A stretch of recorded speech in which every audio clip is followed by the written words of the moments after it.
far as I'm concerned, if you are not an MIA member and you are practicing estate agency, you would really be not doing the right thing, because like she said, united, we must be united. I'm a member of MIA and I'm proud to be one.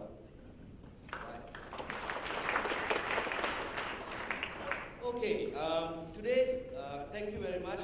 I'm really very happy to be called to speak on this favorite topic of mine.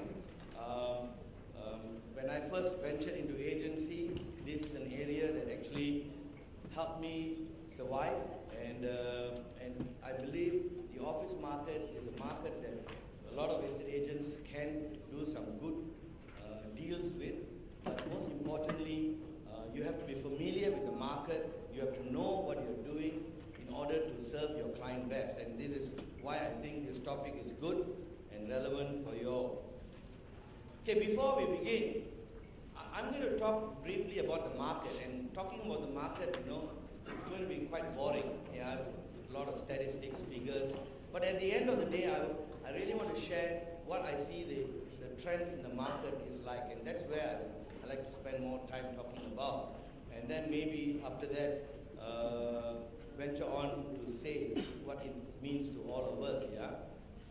Basically, as you know, first I got to take off my glasses. You can see better now. Basically, as you know, the office market, we traditionally has been the old city area. Then, of course, KLCC came along, the Golden Triangle KLCC, and that's predominantly the biggest saturation of office buildings in Kuala Lumpur. Then, of course, was Damansara Heights, which was our first decentralized area.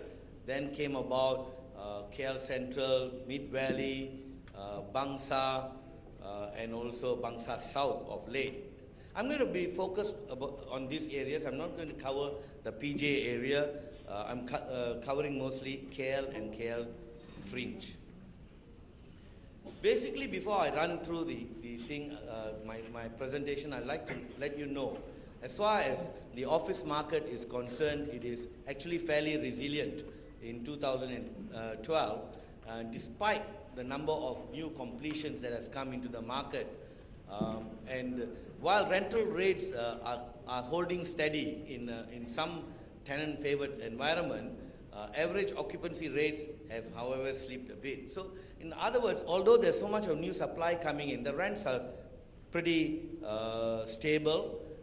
We do not know, maybe next year it might slip a little bit, but currently it is still very much a tenant-favored market, but rents are still holding steady. Landlords of newly completed buildings and older buildings with generally lower occupancies continue to give incentives such as rent-free period, fit-out contribution I haven't seen much, but they are still being talked about in order to attract tenants into their building. Yeah, there's been very strong demand for decentralized office locations in good infrastructure, especially places like Bangsa South, Mid Valley has been really very much sought after. And one of the trends that we see is a lot of these outdated old buildings are undertaking upgrading work in order to remain competitive. And certainly the other thing, in order to remain competitive, most developers are building either a GBI certified green building or at least going for what do you call, somebody's phone ringing, going for MSC status in their building. The KL office investment market has noted few notable transactions in 2012, nearly about 1 billion in worth, and I will talk about it later. All right, let's go straight into existing supply. The current existing supply of office space is something like about 67.2 million square feet, and KL City itself, the city center, which involves Golden Triangle, accounts for some 72% of the total supply, and the balance, 29%, comes really from the fringe area. And to date, nearly 5.6 million square feet of space are dual compliant, either green, both green and MSC. So we got, out of the total amount of space, we got nearly about 8% of space is dual compliant.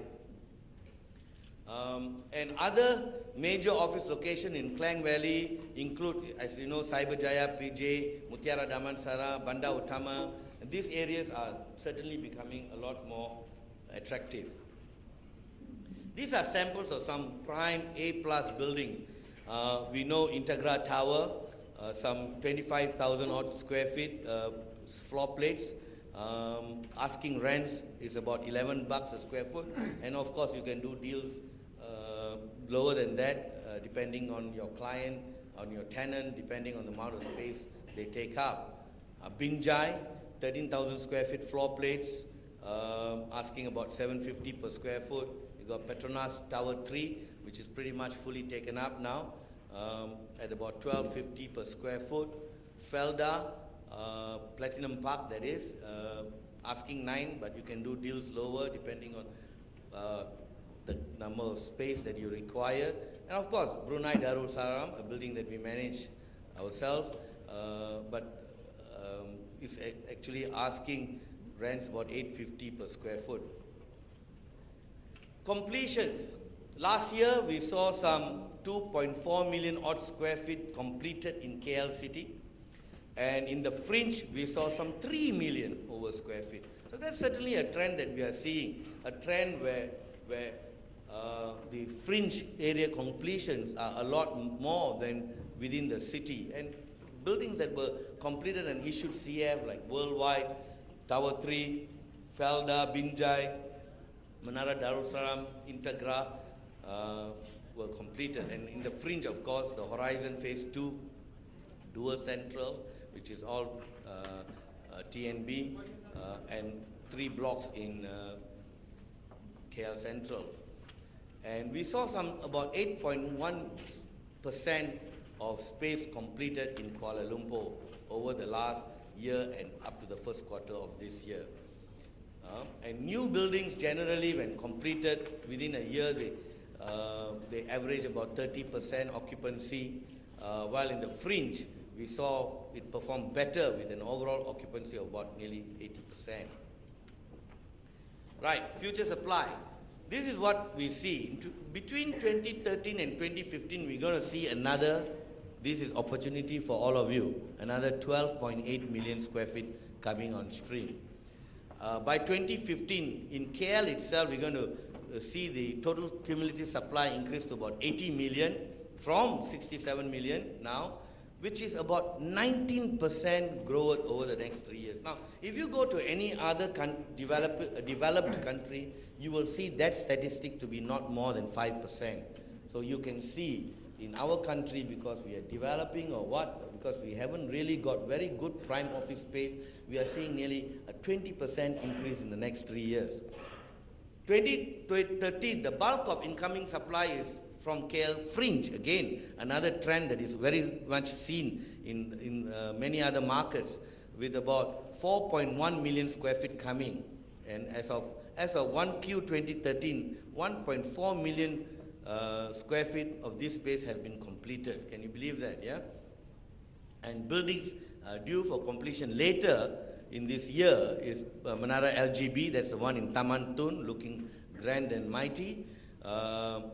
Bank Rakyat building and the new Shell building, which will be the 348 Central in KL Central, and Menara 1 Centrum.